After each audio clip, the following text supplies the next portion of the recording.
video, welcome back to the channel. So today I wanted to come to you guys with an update video on my tummy tuck surgery. So if this is your first time here, thank you guys so much for clicking the video. I do have another video, which is my initial video. I will go ahead and link that below. This is going to be part 2 to that video. I'm going to be answering questions from that video, at least the comments underneath, and I'm also going to be answering questions that people inbox me or sent me via DM. Okay, after this video, if you guys have more questions, then definitely leave those and I will answer them. Apologies for this second half taking so long. It has been a lot going on, and yeah, I just had to get around to posting this video. So the first thing is I went ahead on and I took all the questions and I put them on my phone, so that way I'll be able to get right to the point. So of course we'll go over how much it cost and everything. Just keep in mind that was my cost.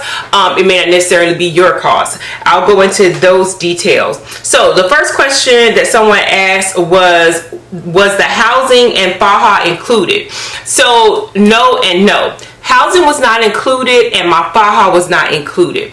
So to split those questions up, as far as the housing, what I did is I just went on vrbo.com and I reserved a condo for about 3 weeks in Orlando. So if you want that information, that was Ventura Rentals, Ventura, I think, Ventura Rentals, and I ended up reserving a condo and stay there for 3 weeks. You can go on Airbnb, you can, get a hotel or whatever. Now, I didn't have to stay that long. I chose to stay that long just because I was 2.5 hours away and I wanted to make sure that I got my drains out in time to come back home, because I didn't want to have to go back. So the next thing was the faja. Now the faja was separate, but the lady was recommended. So I went to Form RX, and I will definitely leave her information below. She's on Instagram as well. She was amazing. Her name is Maria. She runs this company and she is just absolutely, like I said, amazing. Dr. Lambies actually referred me to her. What she does is you get 2 fajas, or at the time you got 2 fajas, and you get a foam board, and that came, I want to say, to a little over 500 and something, so like maybe 560, 570, something like that. You pay that directly to Maria, and then she's going to customize those fajas for you for up to 12 months. So as you shrink, you can take them back and she's going to cut them down. So originally, funny story with mine is I got my fajas done, and then once I had my surgery, they put me in the hospital wrap, which is just a white binder. And then once I got to the condo, they were like, okay, you can put your fajas on or whatever. So I was like, okay. So when I put it on, it was too big. So you may run the risk of your faja being too big the first time you wear it. And so it was good that I did stay, because all I had to do was call her up. Literally, she gets you in, she cuts everything down while you're there, sews it back up, and boom, you're out the door. So like I said, I got 2 fajas made and 1 board, and that came to, I want to say, 560, 570, something up in there. Next question was, what's Dr. Lambies' max BMI? I'm not sure what her max BMI is, but I'll tell you guys, a BMI over 30, you have to have it done in the hospital. So that's why I end up getting mine done in the hospital at Orlando Health instead of at their surgery center. Had my BMI been under 30, I would have been able to get, or had the option to get it done at the surgery center and not go to the hospital. I felt a little more comfortable going to the hospital, just because I felt like if something was to go wrong, at least I was at a place that could, render emergency care on the spot, and wouldn't have to call an ambulance to get there to get me someplace. Since I work in healthcare, I think like that. So for me, I didn't mind paying the upcharge. Having it done in the hospital is an upcharge. So if you have a BMI over 30, I know for sure she will not do you in the office. You're going to have to go to the hospital. So my BMI, I want to say, was 35 or something like that. I'd have to do the math on that one. So again, I don't know what her max BMI is. The next question is, how much did you weigh when you went into surgery?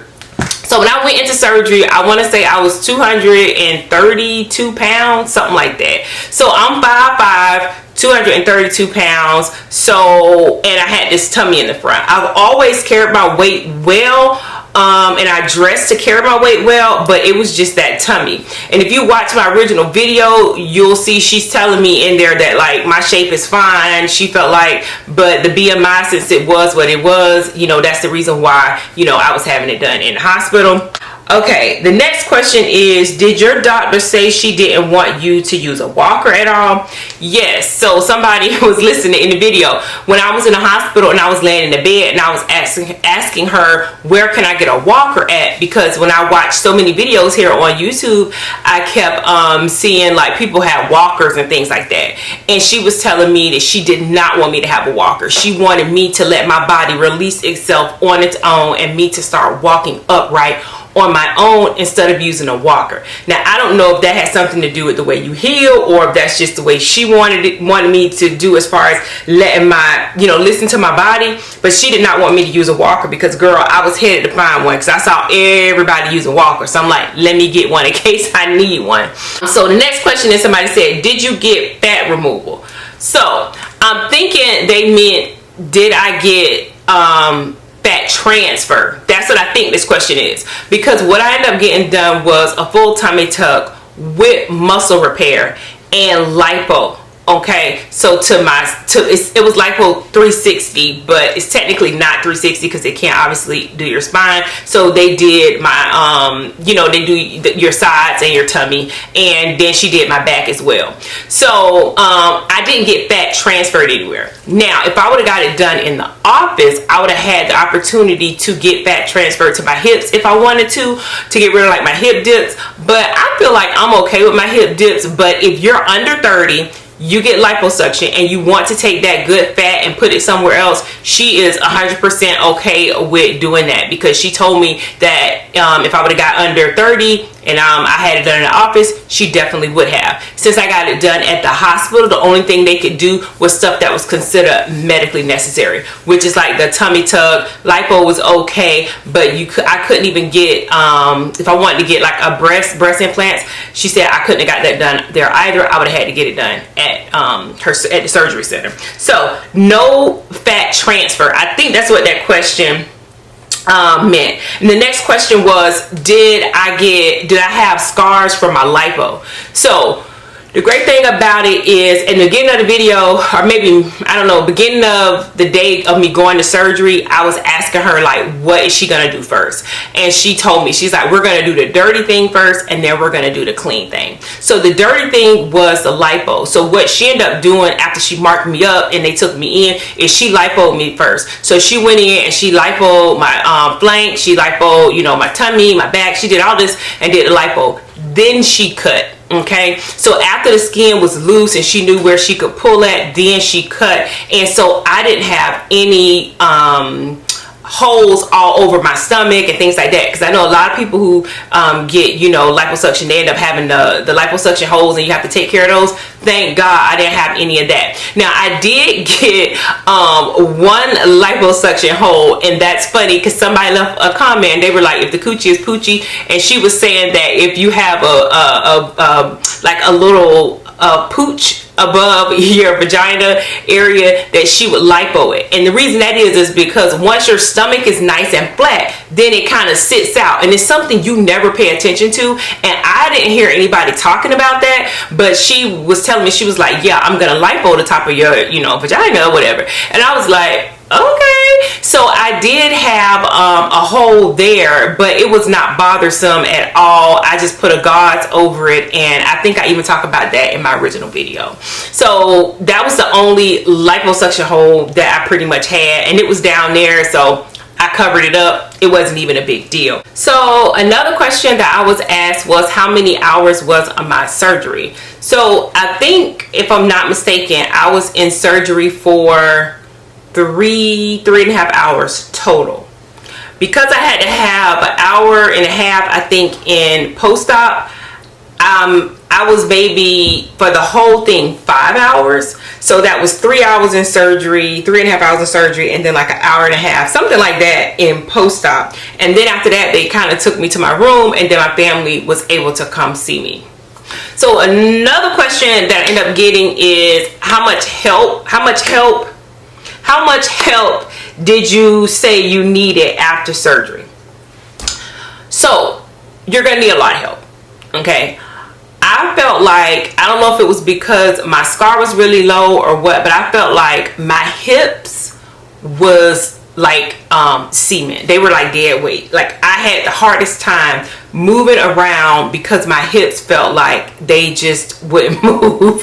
So I needed a lot of help. So I'm like super thankful that my husband was there because I needed that help. Him and my daughter, they helped me out so much, from making foods to everything. And if you guys want me to give you a video on what I ate, things that I think is important, especially with like dealing with it mental health wise, because I still am dealing with that, let me know, leave that below, and I'll definitely, you know, make another video for that just separately.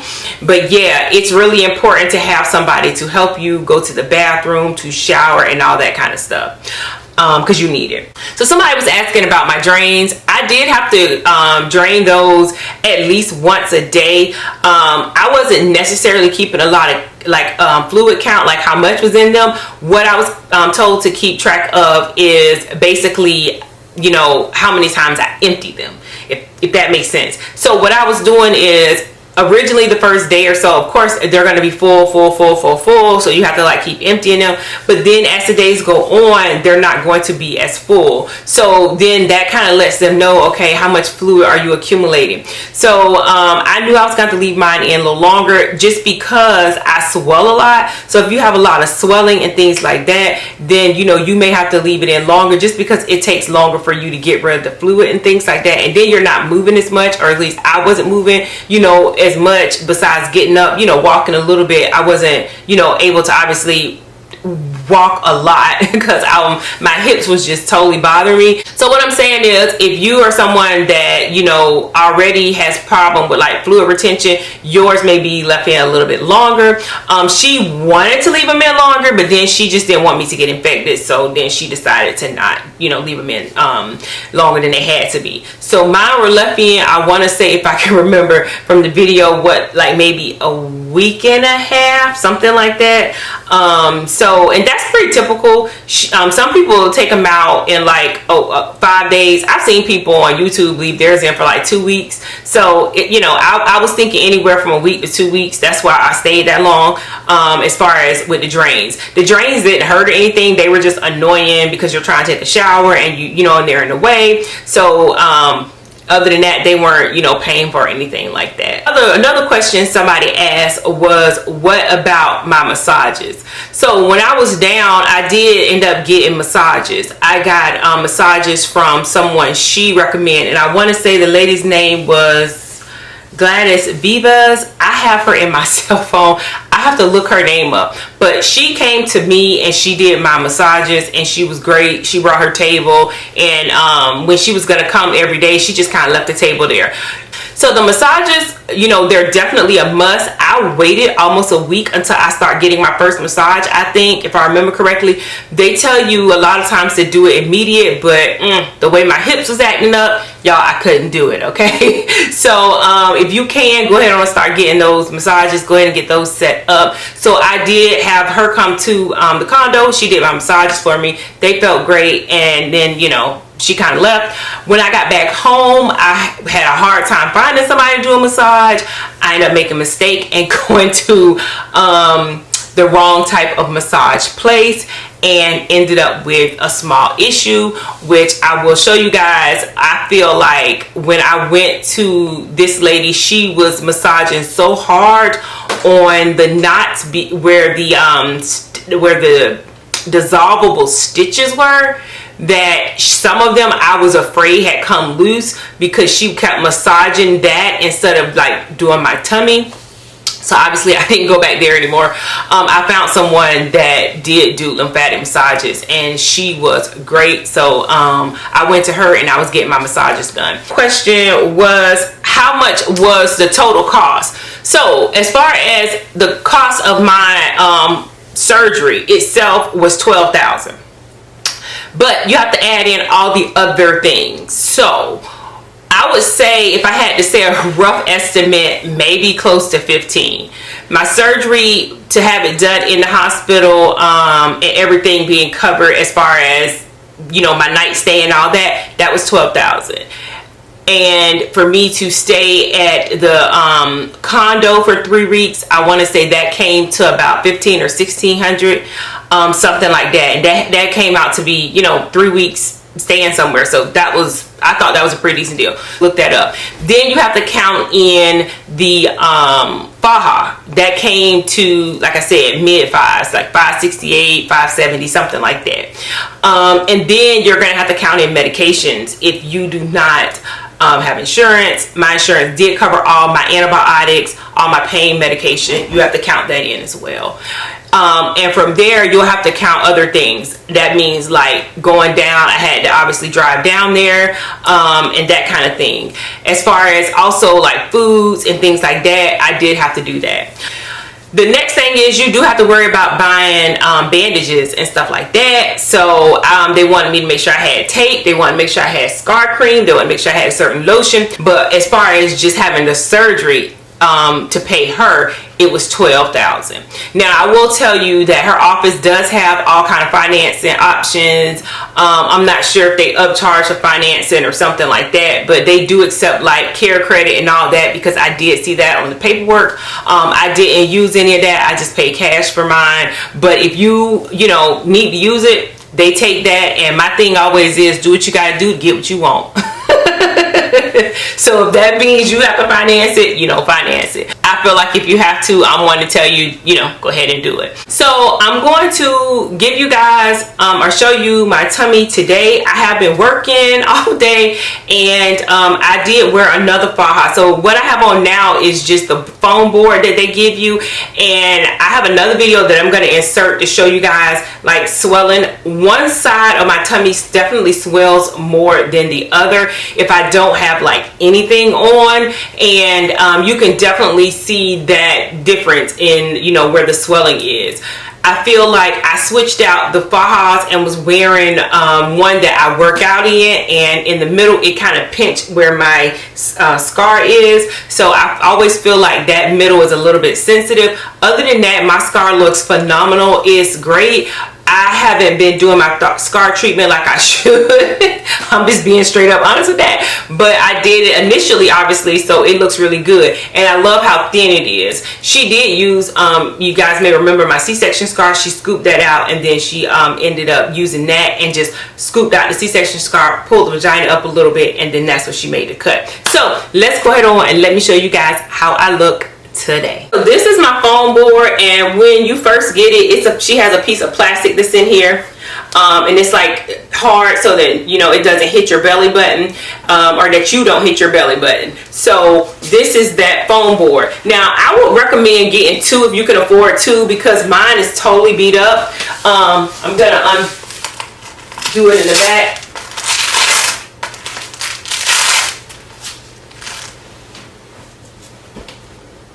So as you can see, my back still looks pretty good. You can see that it's nice and, you know, small. And you guys, I have not been working out. I did not work out at all. This is going to be the front of it. And this is up close of the belly button. This is how my belly button looks, which it looks the same as it did before, as far as, you know, this little mark was a little birthmark that I had, and I was surprised that she was able to keep that. This is going to be my scar. I wanted to wear thinner undies or some thongs so you guys could see that it literally covers it. My scar, that is. You can't see it over here, and you can't see it here. Okay, so this is how my scar looks today. And as you can see, it looks great. I love how she tapered the ends off. I like that because it just looks nice and squiggly, and it's not like a deep cut there. It just looks like a little wrinkle, so I love that. This is the side I was telling you guys about, that the lady, when she was doing my massage, she kept massaging this and it kind of puffed out and it looks like a dog ear. And I don't feel like that came from Dr. Lambies. I feel like it came from when I went and got a Chinese massage, because it was not like that before. Okay, so it's right here. She kept massaging it, massaging it, and yeah. So that is a good look at it. And like I said, it looks phenomenal. She did such a great job. I mean, really great job on it. Okay, try to get a good look at it, because I know everybody's been wanting to know about this scar, how it looks. And I'll say that this was the part that held me off for the longest from getting the tummy tuck, is being able to look at my body and be like, oh yeah, I got a scar. But honestly, I don't even think about it. And as you can see, look how this just covers it. Like, that's how good she did. Like, it totally covers it, and it doesn't wrap all the way around. It's just right there. So it looks so good. Like, the profile looks good. And today I'm not as swole, but generally I am, you know, kind of swole if I've been on my feet all day or whatever. But today I am not. So yeah, turn this way so you can see.